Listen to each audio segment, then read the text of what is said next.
first, thank you very much for inviting me here. It's really a pleasure to see so many women interested in these topics. And one thing that I would like to say first is that I know it's hard for everyone, and as a business angel, it's also hard. And I totally agree with Isabel when she says that we need to leave this position of being victims. And also Lourdes mentioned this also, because what I see sometimes, and I've been like that before, and I'm constantly, and until now, I guess, so constantly I'm trying to understand my behaviors and also my biases, because we are all biased. We were all raised in a masculine world. Even if we had opportunities, even if we had important female role models, we were all raised in a masculine world. So I think it's always important that we can think of us as capable and never question our abilities and our capacities to do whatever we want. But sometimes I know it's hard, and I agree that it's hard.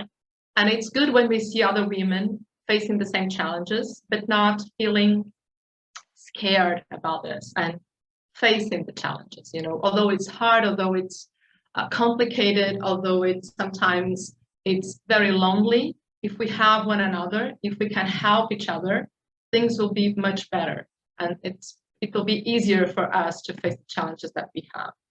And I'm saying this because when I was young indeed, my undergrad was in computer science, so it was totally masculine world. And then I did an MBA, and then I've been working to consulting firms, and then in the mining industry, in oil and gas. So I was always surrounded by men. And in certain occasions, I would listen to some things like, "Oh, you are the only woman in the room. Oh, it's amazing that you're doing this, because there are so few women doing this." And by that time, I used to feel flattered, like, yes, I'm the only woman in the room, I am special. I have conquered this space of being here among men. And then I started to feel upset about this, because I started to feel like, well, why should I be the only woman in the room? Why we don't have other women here? What am I doing to bring more women to the same room and to be discussing the same things and to be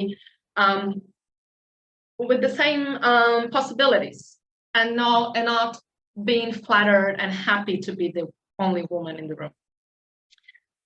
And so I started replying these comments with examples of other women that were doing the same thing. So today, it's very common that someone comes to me and say, "Oh, Cynthia, you're a business angel. Interesting. There are so few female angels." And then I say, "Yeah, but there are many. Indeed, I know many female angels. Do you know Isabel Neves? Do you know Lourdes? She's the president of Investors Portugal." And so I bring the examples of other women that are doing the same thing, because with this message, we can say that, it's not that complicated, it's kind of usual to have women in these places. And we need to feel like that, because until we don't feel like it's good and it's usual and it's common, this is not going to be true. So we need to impose ourselves and say, yeah, this is a place for us, why not?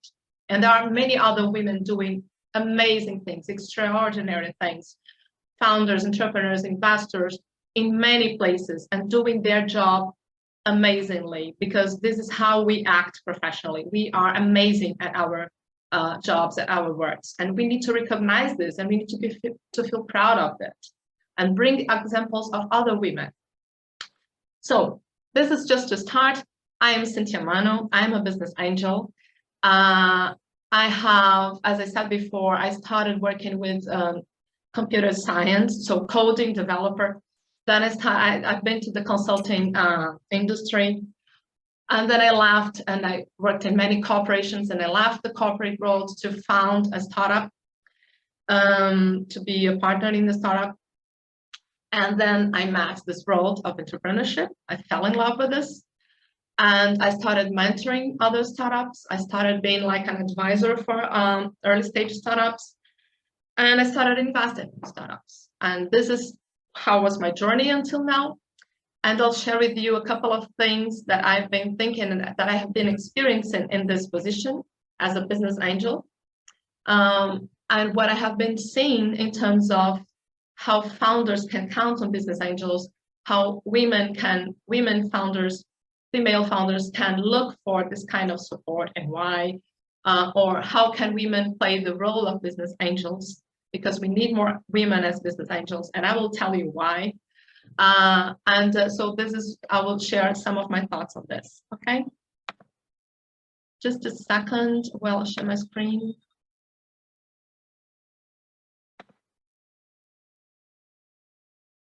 Okay, here I go.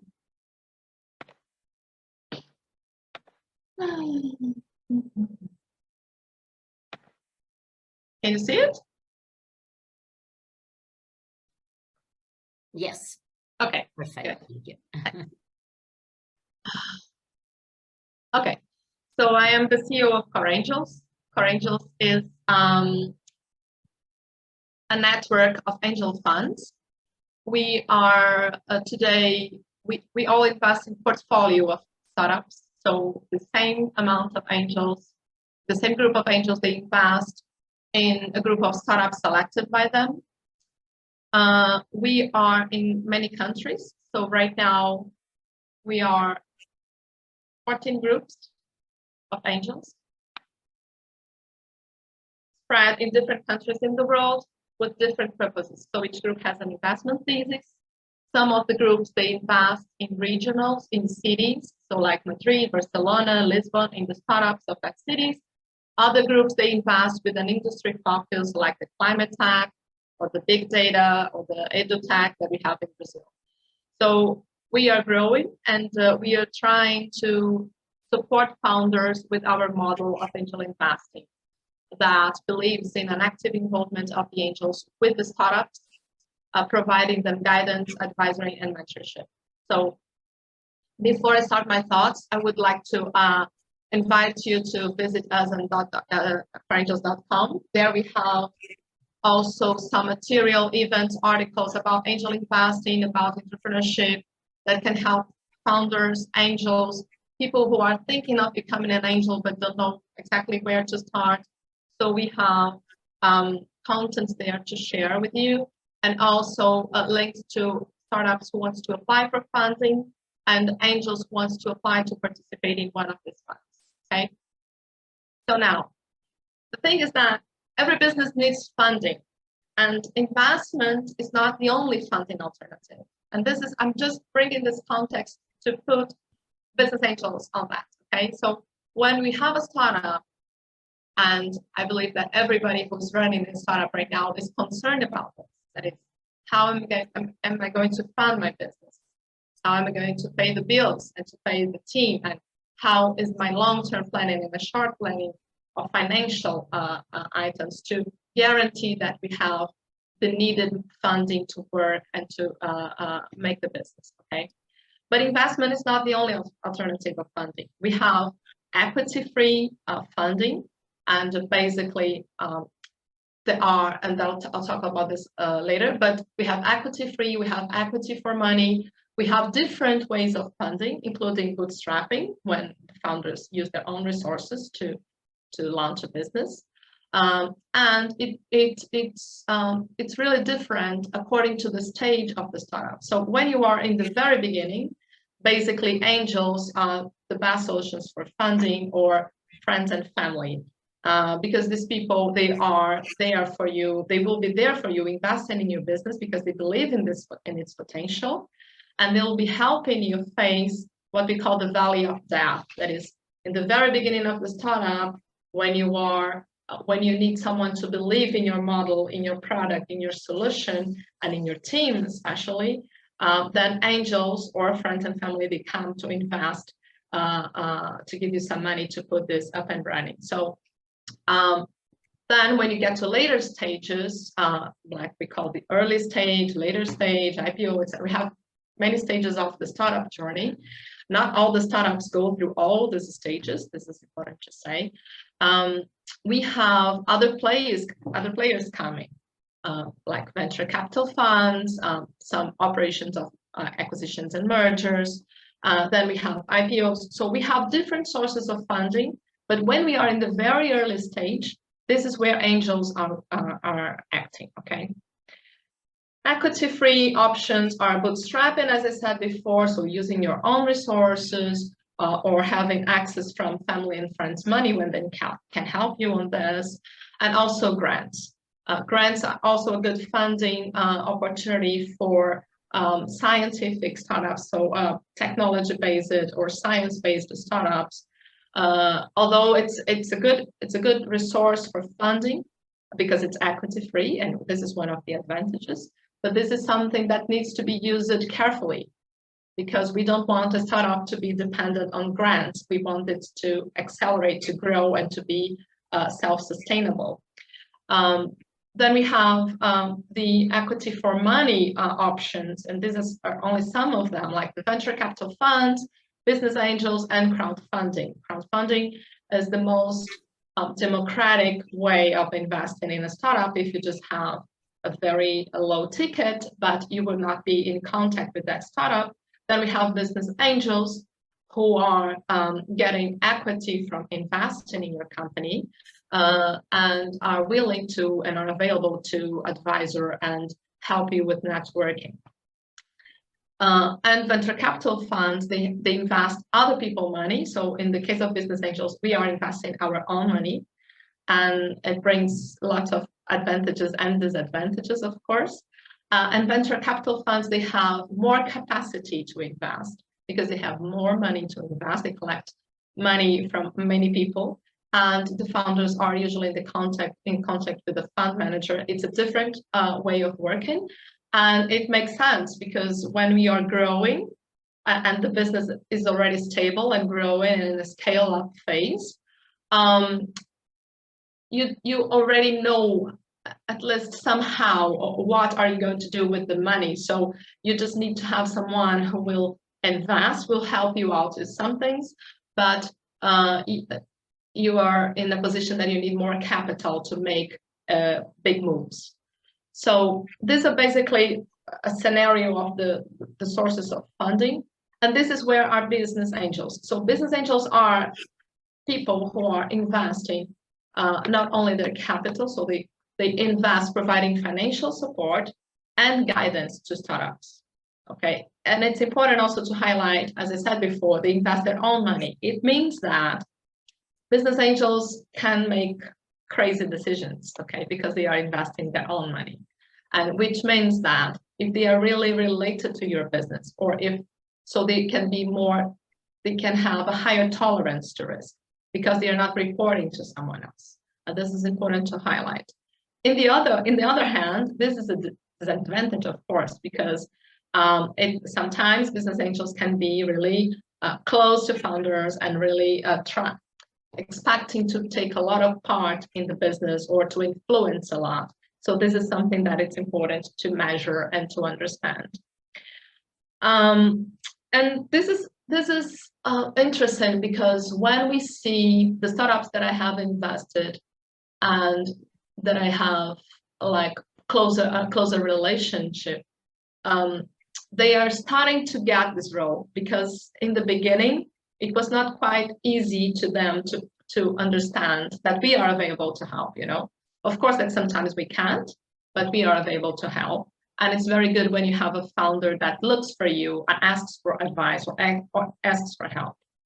And to be honest, it's really hard as a business angel if a startup that I have invested comes to me and say, you know, I need help on this, this and that. Can you do this, this and that for me? And contact this person in that company and say this message. It's really hard for me not to do that, okay? It's just a matter of knowing how to ask for support and really doing it. But I'm talking about business angels, but let's take a look at female angels. Female angels, these numbers, I really think they can be lower than this, but recent researchers have been pointing 20% of business angels in Europe are female angels. And in the US, less than 30%. And this means a lot because it's really hard to think of a world where 50% of the population are women and average 2 to 3%, I guess, or some researchers showed like 5% of the funding goes to female founders. And this is not because we just have 5% of founders being women, you know, we have much more than that. But we are sure underfunding female-led startups. And one of the hopes is that if we can have more women investing, we can have more access to funds from female founders. And why that? Well, we have different behaviors of women angels. And this is something that I read in a few sources, but I have been also experiencing this, okay? So usually women are more favorable to deeper due diligence. Due diligence after the startup is decided to be invested. This is a complete, is an analysis that we do on the fiscal, accounting, legal, and many other aspects about the startup. And according to just meeting what Isabella mentioned before, that we are more conservative and we need to have a feeling of having less risk in our investments. So women are usually more favorable to have due diligence being deeper and getting more information from the startups. Another difference on behaviors is that we usually invest in a broader range of sectors. We like to be, you know, to be investing in different sectors. This way is another option, is another way of diversifying risk. And I think also it has to do with being more open to matters that we are not exactly specialists. This third point is something that I experience in my daily life. You know, women needs to feel prepared to act. And this is why in many cases, in many of our angel funds, we have women as female angels, but sometimes they are very shy in participating. They feel like, well, I'm not sure if I'm going to raise this question. Well, I don't know if I can contribute to this founder. I don't know if I know enough about this matter to say here or to contribute to the startup. So we observe this shyness much more in female angels than in male angels. And this has also there's also something to do with the preparation before we are going to watch a startup pitch. I observed that women, they take notes, they read the reports before the meeting. They are much more like doing the right thing and doing by the book and following what is recommended. And this sometimes may reflect an insecurity or feeling that they need to show how they can act or how they can play that role. But also other topics is the kind of investment they like to do. So they like to invest in impact businesses and purpose-driven businesses. They are more likely to invest in women, and this is of course related to biases, of course, but also because they also like to invest. They are more likely to invest in female market solutions, and this is very simple. This is because we know the problems. So it's really hard. It's really when a woman watches a pitch of a startup that is willing to fight against breast cancer, it's much more probable that the woman would be investing in this than a man, because we know what's going on, and we have heard or we have been seeing friends of families, family members that are women facing this kind of problems. Talking about this, so female market solutions, we have been seeing finally interest in startups addressing female health problems.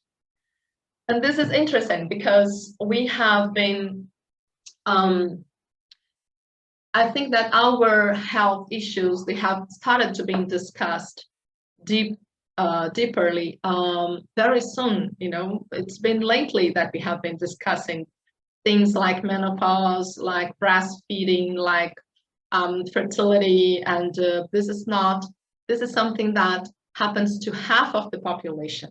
This is a market that it has been underserved.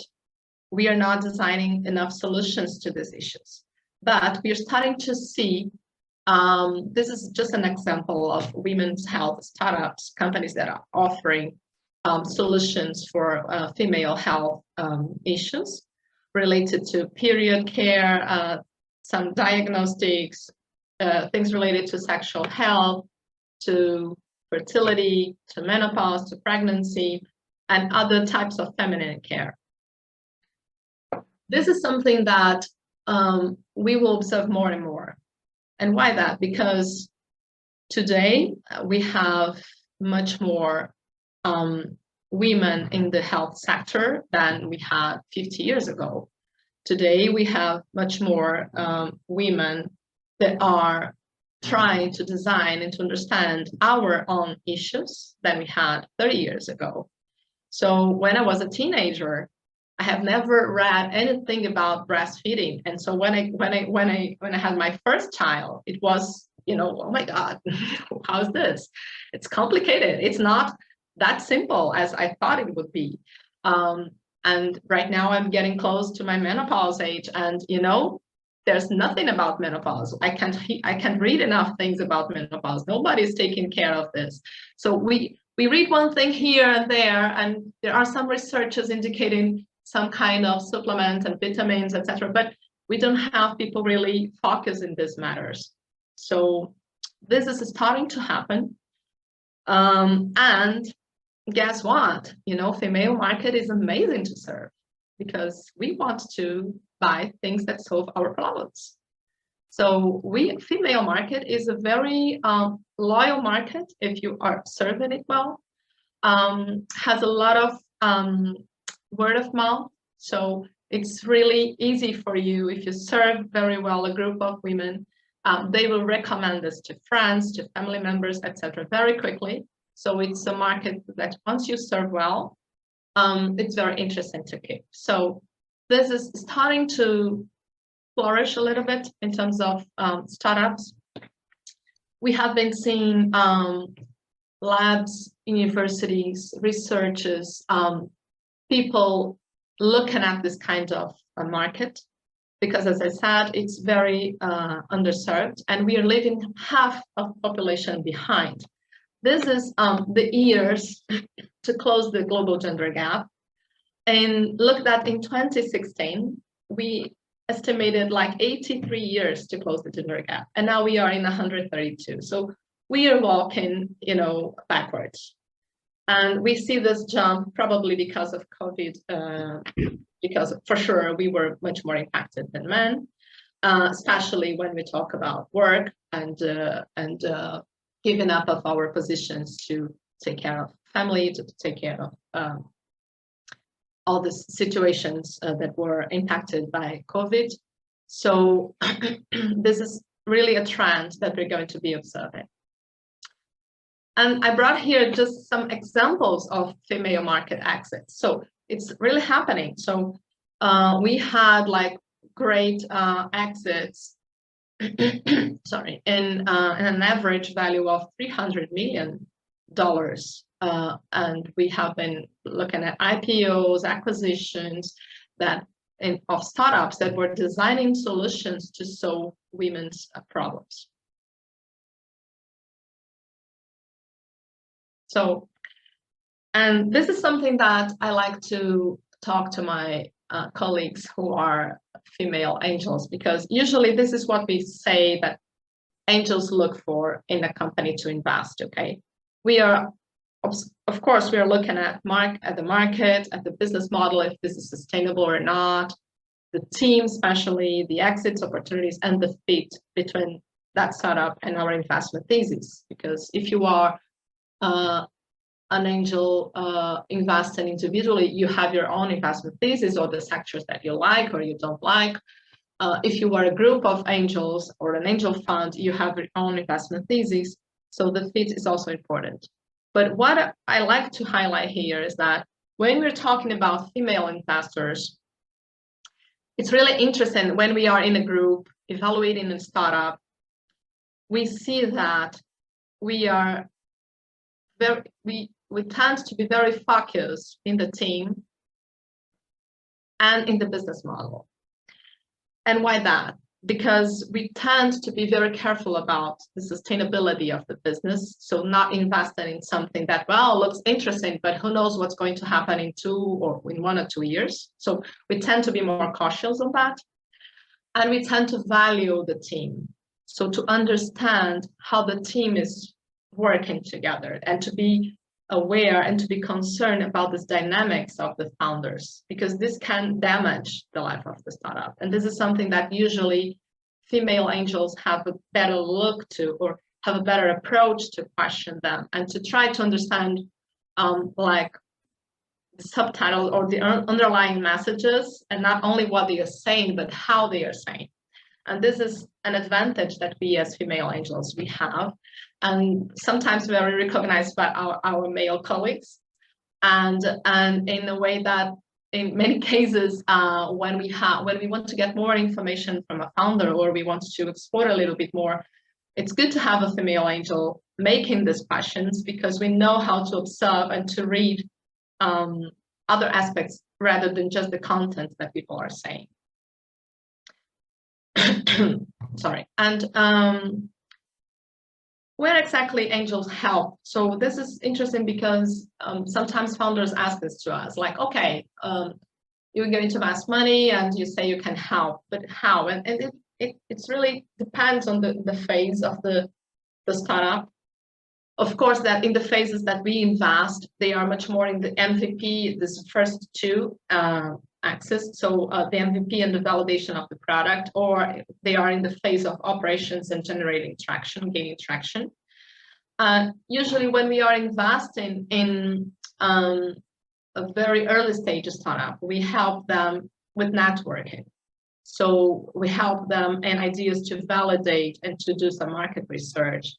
To if this is a startup that is related to an industry that we know very well, that we have experience and some background, we can be a very good use of the founders to understand, to get the market knowledge and to understand what are the features that this startup needs to develop. So what are the criteria that the clients will evaluate to buy or not to buy that solution, and go-to-market strategies. So usually this is what angels can help in the very beginning. And I see, as I was saying before, this shyness in the behavior of female angels. I see that it's not only when evaluating startups, but also after we invest, when we are trying to help them. I see it's really harder for them to approach someone that they know, or to do this networking thing, and to say, you know, I'm helping a startup that I have invested and I need your help on this. So this is something that really concerns me, because I want female founders and female angels doing their best. And they can only do their best if they believe they can do that best. And sometimes they need like more training or more information or more pushing, like, yeah, go there, talk to that person. Can you do that? And this is something that we need to do, and it's in a good way. It's not because we want people to be uncomfortable. It's just because we want to get the best from them, and we want to get their behavior to help the startups and really help the founders. In the operations and traction, this is where usually we shine as female angels, because we have this good way of, you know, knowing what's going on and people management and dealing with conflicts and trying to help founders in their leadership challenges. This is usually very helpful, and this is where we female angels contribute more in this space. Of course, that depending on the technical expertise of each angel, it can help also in other issues, as I'm saying here. This is what I brought to share with you guys. I'm open to questions, discussions, comments. So if you agree, don't agree, if you have any questions to make, I am happy to share my thoughts on this. Thank you, Cynthia. It was very, very nice. So I don't know if anyone have some question to Cynthia.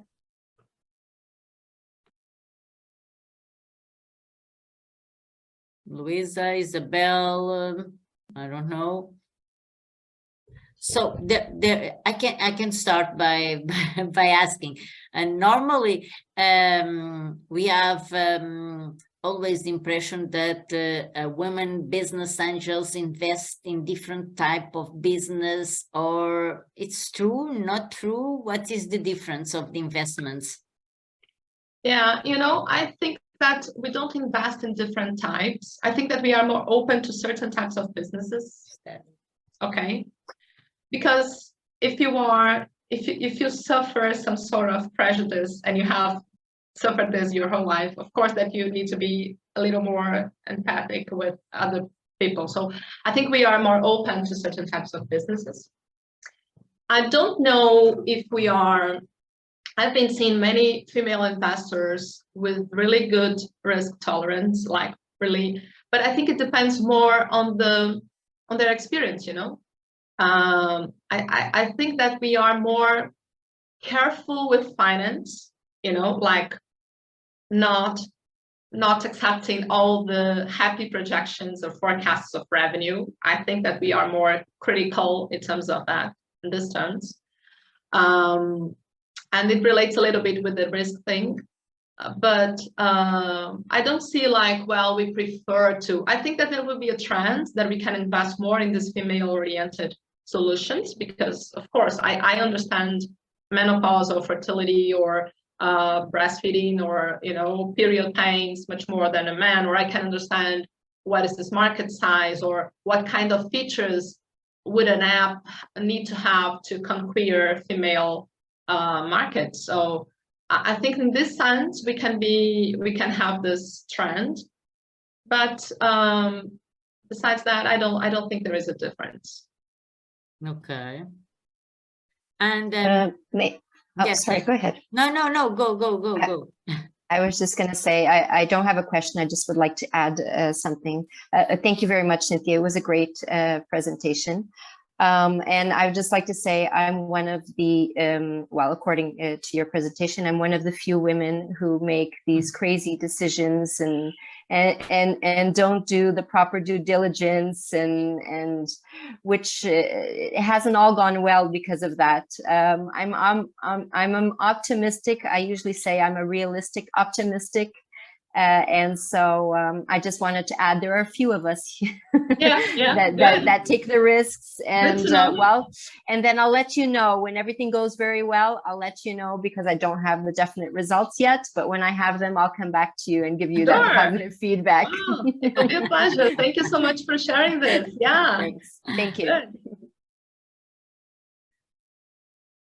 Yeah, I find it very interesting. Thank you very much.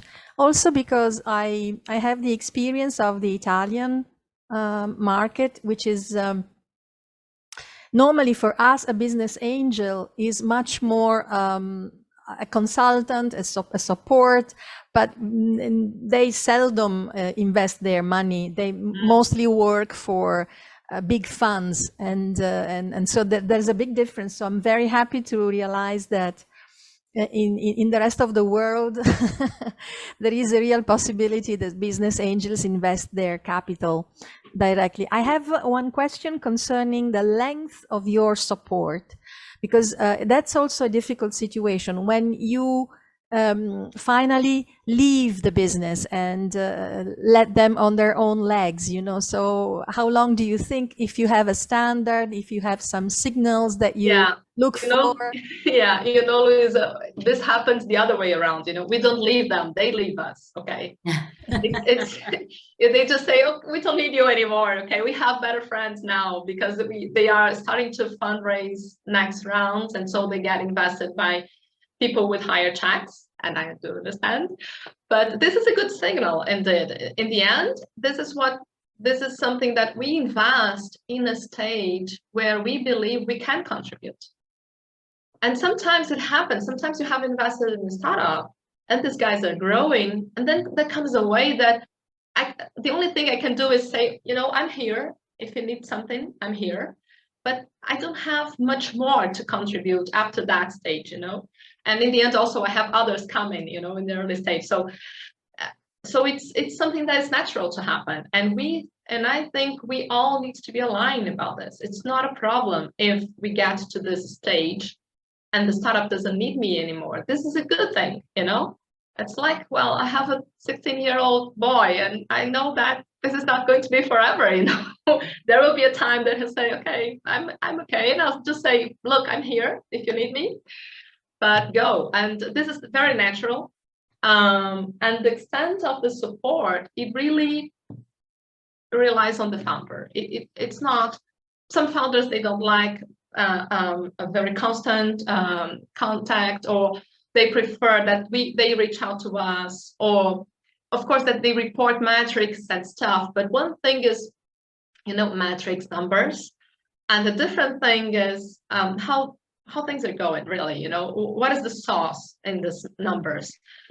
Is there any, sometimes you have a drop in revenues, not because the market is bad, but because you are not being able to keep talent and people are leaving for other things and you're not able to provide your services at the level that you were. So having this sort of information, insider information, this is key for the angel activity, because it's not only reporting and it's not only charts, you know. So I think that when the startups, they go to the next phase, we don't have this anymore, you know, we don't have that much contact, and because they are in different problems, and this is natural and this is expected to happen. Yeah, it's very nice, because it's something that is in our days is how to retain talent, and it's also for the startups and also for the micro business and small business. Yes, this is the big problem, is the word of the retain talents or something like this. Yeah, exactly. Yeah. So I don't know if anyone have more questions. Okay. Isabel. Everybody's very, very quiet. Nobody has questions to put to Cynthia. I know that lots of you are entrepreneurs and want to have capital from business angels. So it's the opportunity to make some questions and try to know a little bit more how business angels work. Yes, there is a question here. How much development of the idea or projects is needed to be invested by a business angel? Well, it really depends, you know. I've seen people investing in PowerPoint slides, and that's it.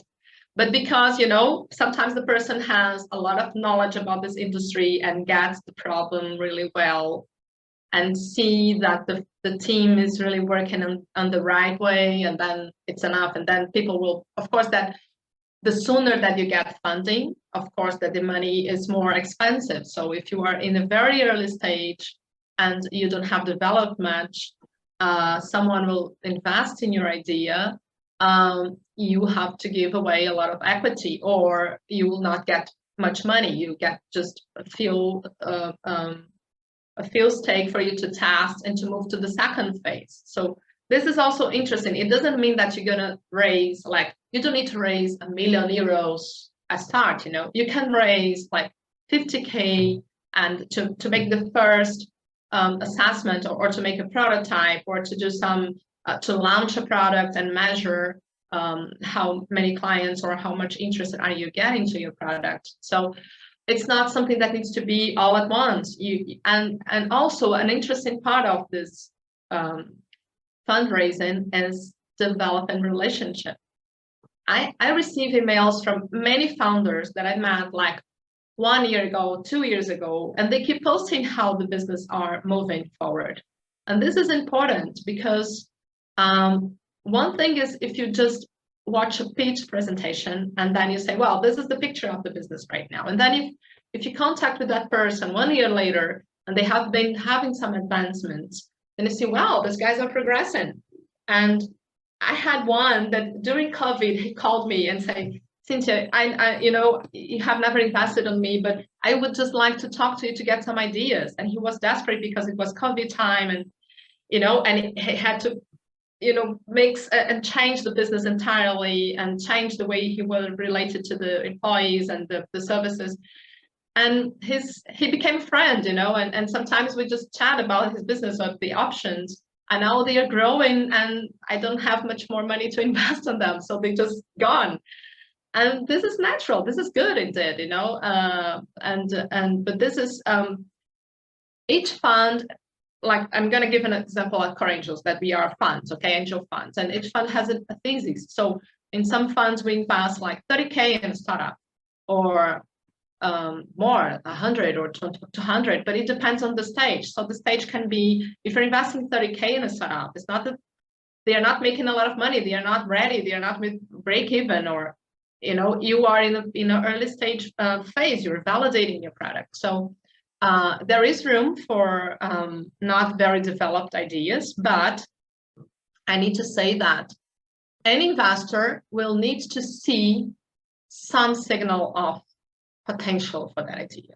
If you are not yet generating revenues, at least that you have an app that is getting subscriptions, or that, you know, that you can demonstrate to the investor that there is interest in what you're building, and that people are okay to pay for it, and that you know exactly what to do when you are developing and selling this to the audience, to the market. So you don't need to have it developed, but, you know, market potential is important. So if you're serving a market that is really has a real problem and that wants to pay for it, and the signals about your business. So if it's really generating interest, if it's really, and not only interest like, yes, this is fun, but interest like, yes, I would pay for that. Okay, this solves a problem for me that I'm willing to pay money for that.